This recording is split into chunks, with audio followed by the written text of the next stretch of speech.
আসসালামু আলাইকুম। আমন্ত্রণ জানাচ্ছি জাগো ফুটবলে। আপনাদের সাথে আছি আমি মমতাজ শাহিন রুম্পা। শুরুতেই জানিয়ে দিব আপডেটগুলো।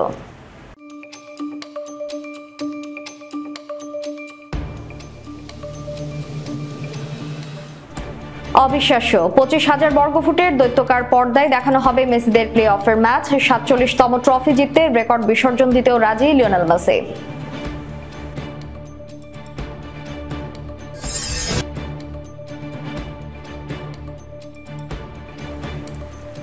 কবে হতে যাচ্ছে ব্রাজিল আর্জেন্টিনা প্রথম বিশ্বকাপ ফাইনাল?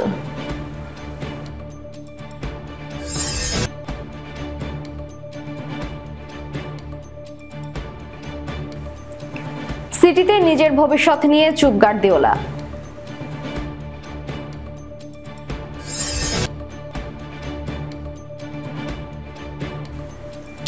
ফিলিস্তিনের অভিযোগ তদন্তে ফিফা, নিষেধাজ্ঞায় পড়বে দখলদার ইসরায়েল।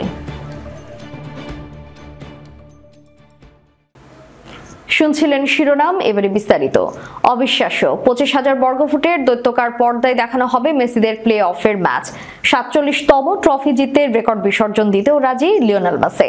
ম্যাচটি হওয়ার কথা ছিল স্থানীয় সময় 26 অক্টোবর শনিবার, কিন্তু লিওনেল মেসির মেজর লিগ সকারের প্লে অফে অভিষেকের ম্যাচটির সঙ্গে যেন মায়ামি ফ্লোরিডার অন্য ক্রীড়া সূচির জট না লাগে, তাই সেটি একদিন এগিয়ে নিউ ইয়র্কের সময় 25 অক্টোবর আয়োজন করা হচ্ছে। শুধু সূচি পরিবর্তন করেই ক্ষান্ত থাকেনি MLS।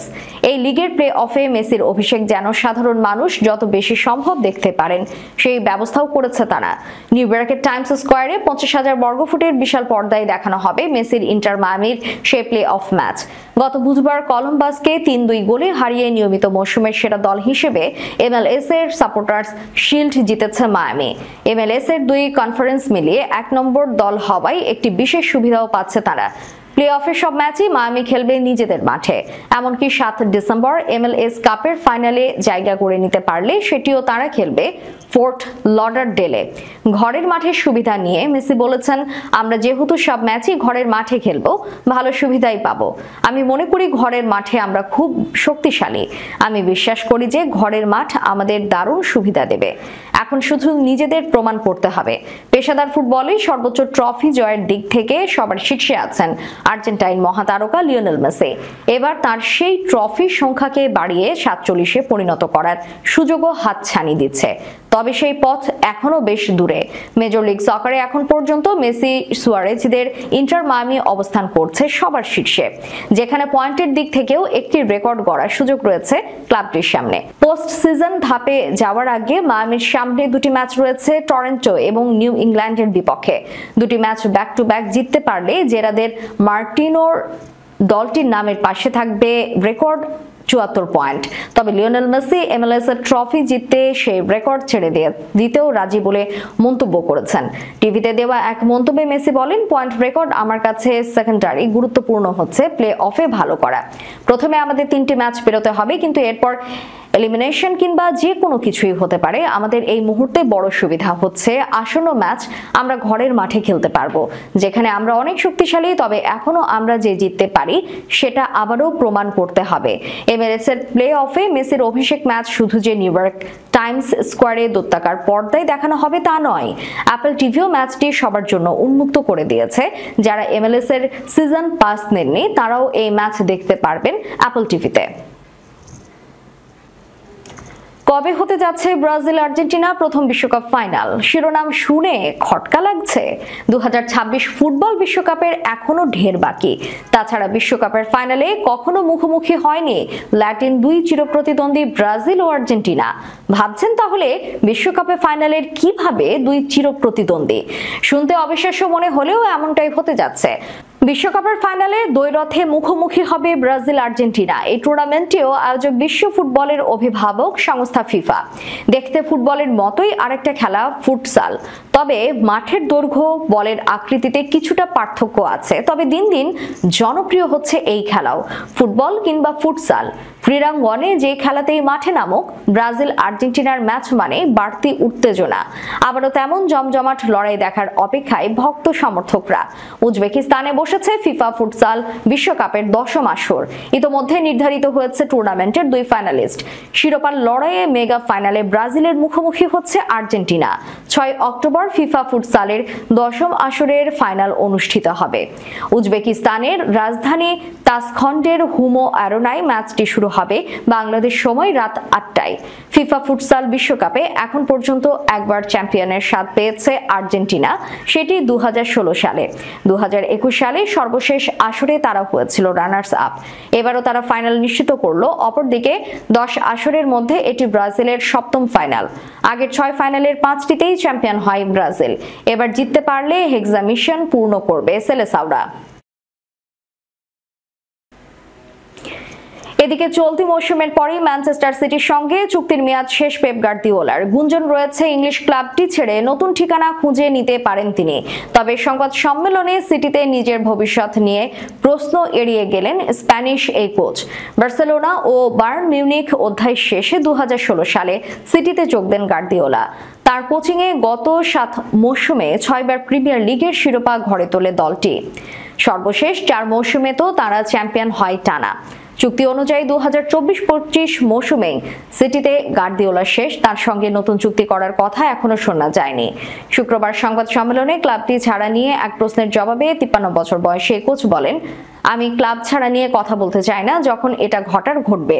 সিটির বিরুদ্ধে আর্থিক নীতিমালা ভঙ্গের 115টি অভিযোগের প্রেক্ষিতে শুরু হয়েছে শুনানি।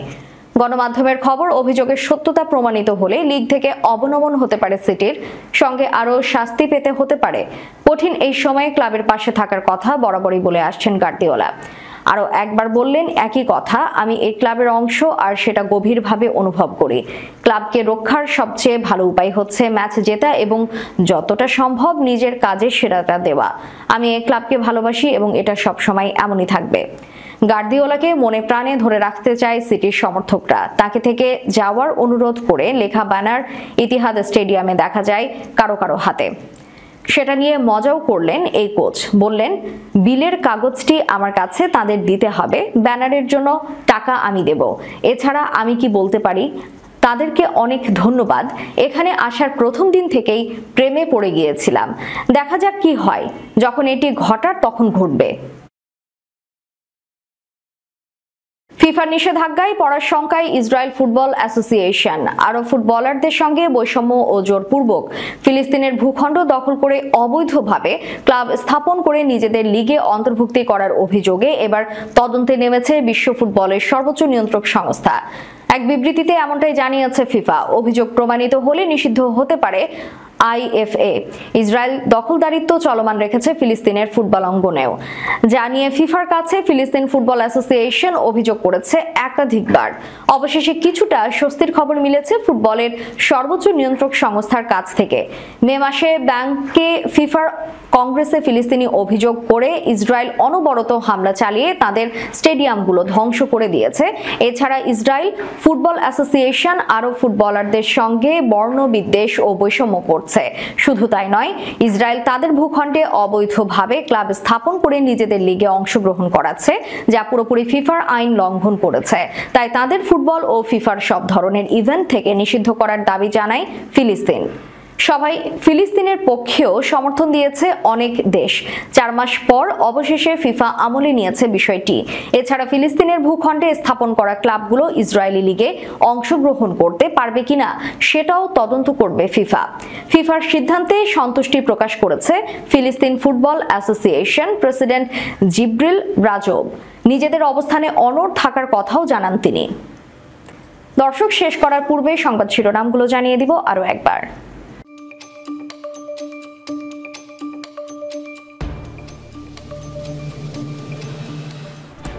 অবিশ্বাস্য, 25,000 বর্গফুটের দৈত্যকার পর্দায় দেখানো হবে মেসিদের প্লে অফের ম্যাচ। 47তম ট্রফি জিততে রেকর্ড বিসর্জন দিতেও রাজি লিওনেল মেসি।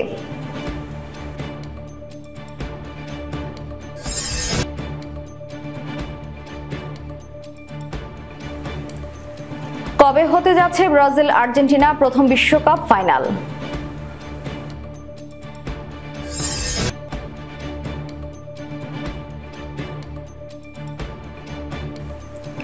সিটিতে নিজের ভবিষ্যৎ নিয়ে চুপ গার্দিওলা।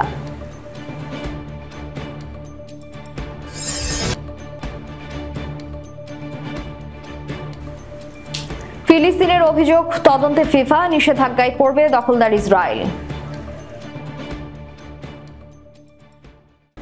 এতক্ষণ আমাদের সাথে থাকার জন্য ধন্যবাদ। আল্লাহ হাফেজ।